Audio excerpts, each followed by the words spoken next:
Hello, everybody, and thank you for tuning into the Liberty Report. With me today is Chris Rossini, our co-host. Chris, welcome to the program. Good morning, Dr. Paul. Great to be with you. Well, very good. We're going to be talking today about a subject I've talked about for a few years, or several decades for that matter.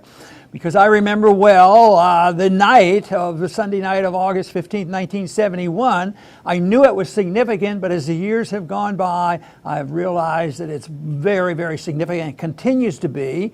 And though we see now that the economy is doing rather well for some people, some aren't doing so well. And what we want to talk about today, Chris, are the stagnant wages in the midst of plenty for a small number of people. So I think you have a chart there, Chris, if we could get that pulled up there, and we'll look at this chart because this is a picture of really what happened, because there was a time prior to August 15, 1971, although we were on a pseudo gold standard even before that. We disembarked. We got off the gold standard totally and completely in August of 1971. And this is so dramatic that just this chart can tell a major story. And if one looks at this chart, we look at the top line, the blue line. It shows, what was happening to the bottom 90% of the people, and in the 30s and 40s, all the way up till 1971, the growth was fantastic. Guess what the 1% was doing? They were doing lousy. So the gold standard was protecting the people. They protected their purchasing power. It was fantastic. Then if you follow that out and study it a little bit longer, all of a sudden it quit growing. Real growth and real wages, stagnant wages. And that is why so many people are unhappy right now. But what happened to that other group that wasn't doing so well? They are doing quite well, and they're not complaining about it. So what does this mean, Chris? Does this mean that the friends of the Fed are the ones who are on Wall Street and in the banking business, or is this just sort of human nature on what's happening to us? No, definitely not human nature. This is consciously done, and boy, have the few profited from this Federal Reserve System. If there's one chart that our viewers, I wish that they would burn into their brains, this is the one, because it shows you why sound money is so important for the entire society, and why the Federal Reserve and crony capitalism has been so important to the 1% that now run the casino. And they want to make sure that gold never returns again. This, the dollar is it. And you could see why. They have become unbelievably rich at our expense because they diminish our money and all of our wages. And that's why everybody's going nowhere, except you read about single individuals, 150 billion, this billion. This is why. It's the Federal Reserve, sound money, and the more people understand this, the more we have a chance of going back to sound money. And it shows the unfairness of the system and the benefits to a certain group at the expense of others. But there's a political danger to this. Of course, one political danger is all this mischief going on with a runaway Fed increases the size of government in the welfare system and in the warfare system. And of course, that doesn't help the average person. But this has gone on for a long time. But right now, wages are stagnant. People are getting upset. You have the Bernie Sanders of the world yelling and screaming, look at what capitalism is doing to us, and look at what free markets do. Therefore, we have to have socialism. So now there's a high demand for more government intrusion. At the same time, they're blaming free markets, which when you look at this and look at history, you have to realize that the problem is too much socialism. We've had a totally socialized, manipulated, monopolized monetary system, systematically made worse since 1913 and dramatically made worse in 1971, and that's what this chart shows, and it got much worse. So there's the problem. And if people don't deal with this, and this was the discovery that I made in the 1960s and early 70s about what would happen and watching monetary policy, because it is so significant economically, it's significantly because this is the way the middle class get taxed, and this is what sows the seeds of unhappiness. And that's what we're facing today. If there's this wonderful plenty that's going around, the people wouldn't be so happy and angry. How can people even look and think about socialism? It's out of ignorance because they don't understand it. We are witnessing the consequence of a socialized, monopolized monetary system, and the dissension is growing and growing. The anger is getting worse constantly, and this is why economic understanding is so important, because superficially it would look at this and we say things that some of the liberals would say: the rich are getting richer and the poor are getting poorer, it's not fair, and we should have more equity and all these things. But you have to look at the facts, and that's why Chris, you and I both agree that this is a fantastic chart for people to look at and study and figure, hey, how do we explain things if it isn't explained by looking at the function of the Federal Reserve? Mm-hmm. And in order to keep this system alive, they need around-the-clock propaganda, and they've got it. You need for Americans to think that everything is okay, and if you turn on the television or listen to the president, everything is okay. In fact, President Trump recently tweeted, I'm going to quote him, "I have already made America great again. Just look at the markets, jobs, military setting records, and we will do even better." So, first of all, one man cannot make America great again, as he claims. What made America unique in world history was freedom and a barely existent federal government. If you could imagine, that's how the federal government used to be in America, barely existent. And are we even close to that? President Trump has grown government, welfare, warfare, all of it is all just, it's all continued to skyrocket.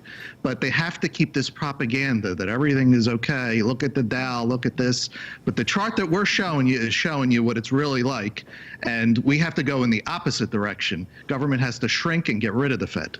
It's not like this was not predictable, because this is the wonderful aspect of Austrian economics.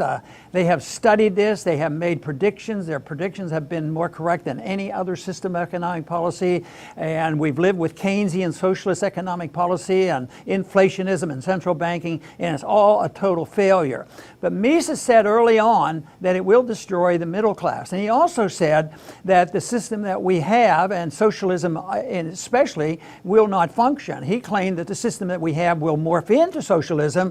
So if he were alive today, he might say, hey, look, this is what I'm talking about. The interventionist system, the planned economy, Keynesianism won't work, so people are going to come along and shift it into socialism. Our job is to prove Mises wrong, his predictions. And it can be, and I don't think he would be saddened by this if we could wake up enough people and say, this is where the culprit is. And the middle class has been getting wiped out. And there are more jobs, there's no doubt. And they'll say, how can you guys say this? There's more jobs than anything. But their income isn't going up, and this is rather typical. This is predictable that when there's an inflation of the money supply, some people will benefit.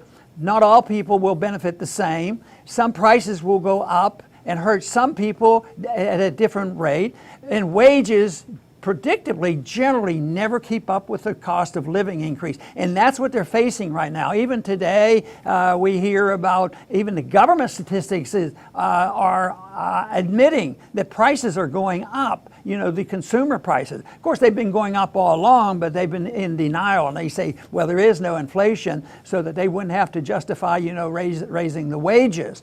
But the magnificent thing about the market is what it does to real wages. Those years that we pointed out in the chart, real wages were going up. That was all accounted. In a sense, the dollar was rather stable because it was defined precisely at $35 an ounce. So real wages were going up, and people felt better about it under those circumstances.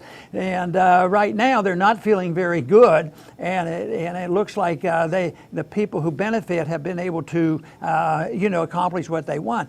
But Actually, though, I give them a little bit of a pass because in economics, you can increase the money supply, but it's unpredictable exactly where it will go. And just remember from '08 and '09 and all the QEs, I think the economists were dumbfounded. They thought that, if they do inflate, there'll be more jobs and it'll solve their problems and everybody will be happy. I think to a degree they believe that, but they do not have control. And this is the important thing about Austrian economics and human action, because you don't know exactly what the people will do. You don't know whether they'll save it, spend it, waste it, or be taxed or whatever. And this to me is so important in understanding this message of the middle class being wiped out, because it is the source of the anger, and this is the big issue politically speaking. It's always been used, and yet right now, because we have this Goldilocks recovery and everybody's supposed to be happy,